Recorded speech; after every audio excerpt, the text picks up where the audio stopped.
Everybody ready? Okay. Thank you, Mr. Mayor. My name is Niles Ford, and I'm the fire chief for the city of Baltimore. This morning, when responding to a two-alarm fire in the 200 block of South Strickland Street, firefighters were inside battling a fire in a 3-story vacant row house. While doing so, a partial collapse occurred, and 4 members were trapped inside. One firefighter was immediately pulled out and transported to shock trauma, where he remains in critical condition while the other 3 remain trapped.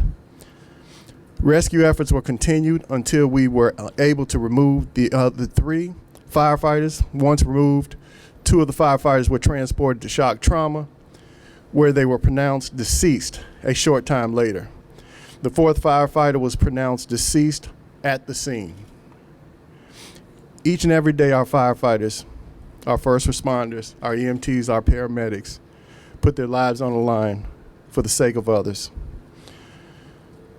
From this moment, we will honor those who lost their lives today for their bravery, for their courage, for their love and compassion for this great city and for the fire department as well. The call was dispatched at 5:53. First arriving unit was at 5:56. The second arriving unit showed on the scene at 5:58. The 3 deceased are Lieutenant Paul Buttram, Kelsey Sadler, Kenny Lacayo. We also have a member in serious but stable condition. His name is John McCaster. Today we have with us the mayor of Baltimore City, the council president, members of the Baltimore City Fire Department, senior staff, leadership of IFF 734-964 local, as well as international president and leadership. I'd like to have the mayor come and say some words. Thank you, Chief Ford. Today, Baltimore has lost 3 of the bravest among us. Lieutenant Bertram, firefighter paramedic Kelsey Sadler, and EMT firefighter Kenny Lacayo, who made the ultimate sacrifice for our city. Baltimore owes them the deepest gratitude and respect that we can offer anybody. These brave heroes of the Baltimore City Fire Department were responding to a 2-alarm fire in a vacant home in the 200 block of South Strickland Street at around 6 a.m. this morning when the structure collapsed. A 4th firefighter, John McCaster, is here at shock trauma and remains in critical but stable condition. This is a gut-wrenching tragedy for our city, for our fire department, and most importantly, for the families of our firefighters. There are no words, none, to describe the pain and the severity of the losses that we suffered today. My heart is with our firefighters, their families, and the entire Baltimore City Fire Department who put the lives and safety of others before themselves each and every day.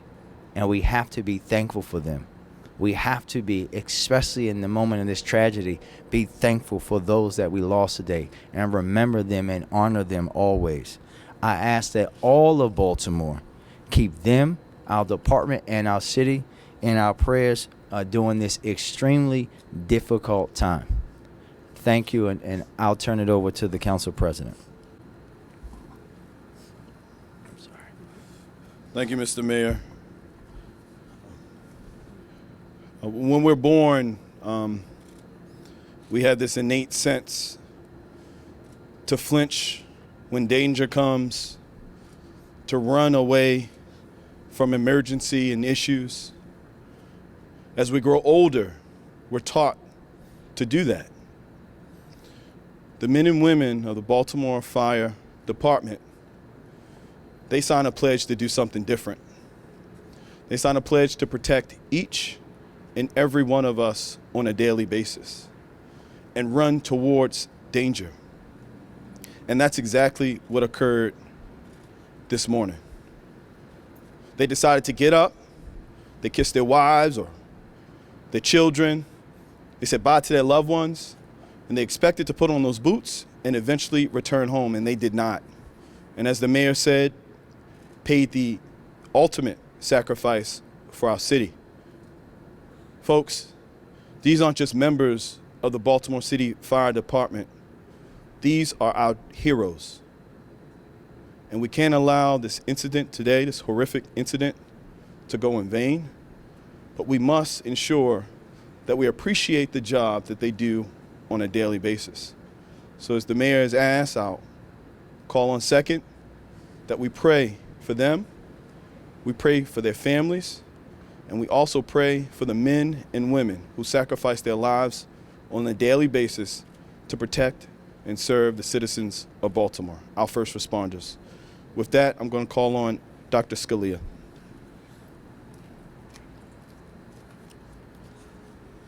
Good evening. We are unfortunately here one more time. This morning between 7:45 and 8:30, we admitted 3 firefighters from the building collapse that you have heard described. 2 of them, firefighters Sadler and Lacayo, sustained cardiac arrest at the scene. They got everything we have, but we were unable to resuscitate them and they were pronounced dead. The 3rd firefighter, Firefighter McMasters, is on life support. He's up in the intensive care unit. He has injuries that sometimes get worse before they get better, so we are keeping a very, very close eye on him. Fingers crossed that he is going to make it and be just fine. It's very hard. It's hard to know at this point. On behalf of the 450 men and women that are the Shock Trauma Center, our hearts go out to all of the families. We pride ourselves on bringing our A game.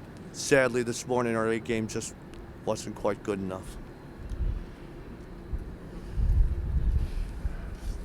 So, Dr. Scalia, forgive me for not recognizing you and your team and all the great work they did to help us. And now I'm opening for questions.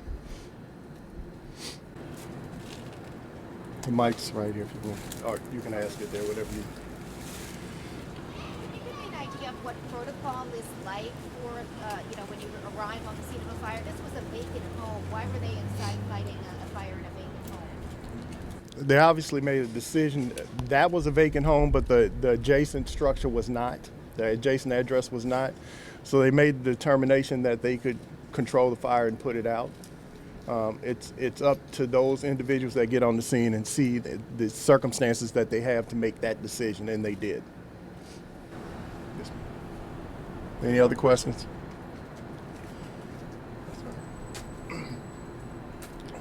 Was there any concern if anyone was inside the buildings at the time and that's why they entered, or were they more to try to get control? I can't get in the minds of the individuals there, but I don't know that. Can you share some insight into the last time a firefighter was killed in the line of duty here in Baltimore? The last time a firefighter was killed in the line of duty was about over 7 years ago. It was Lieutenant Bethea. Will this be the deadliest incident in the city's history? I haven't had a chance to evaluate that at this time. We spent most of the time trying to make sure we took care of our members that were on the scene. And we've done a whole lot of things to make sure that those people that I need to tell you, our members are going through a whole lot today.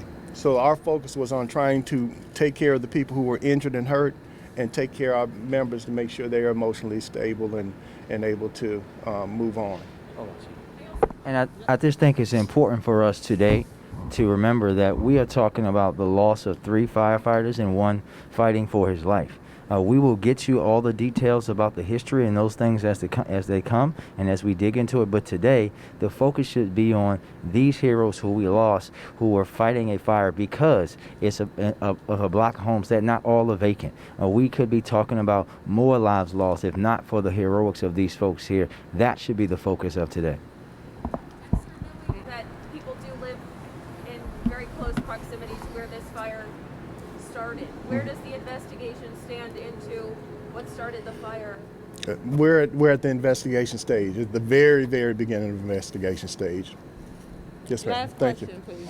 Do you have any idea, I know it's pretty early, but the tenure of the firefighters who passed away?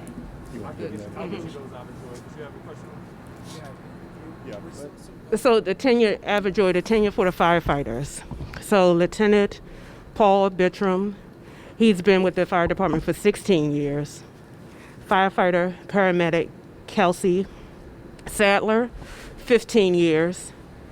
Firefighter paramedic Kenny Lakeo, 7 years. And then the firefighter or the EMT firefighter that is here still in critical condition, 6 years. These are some veterans. Your message to their families. Some of their colleagues were here earlier, here at Shock Trauma. They wanted to honor them. Your message to the firefighters that are definitely hurt by this. What are you saying to them right now? My message is the same message I gave them when we met and gathered and mustered at the scene. My message is that we need you all to take care of each other. We need to pray and look out for each other, look out for each other's members, look out for each other's families. Because on this day, Baltimore City lost a hero, but somebody lost a mom and a dad. Somebody lost a brother and a sister. And our firefighters see each other like families. So they lost a family member. So my goal today is to make sure that they heal and turn inward, and we all take care of each other. Thank you. Thank you. Thank you, everybody.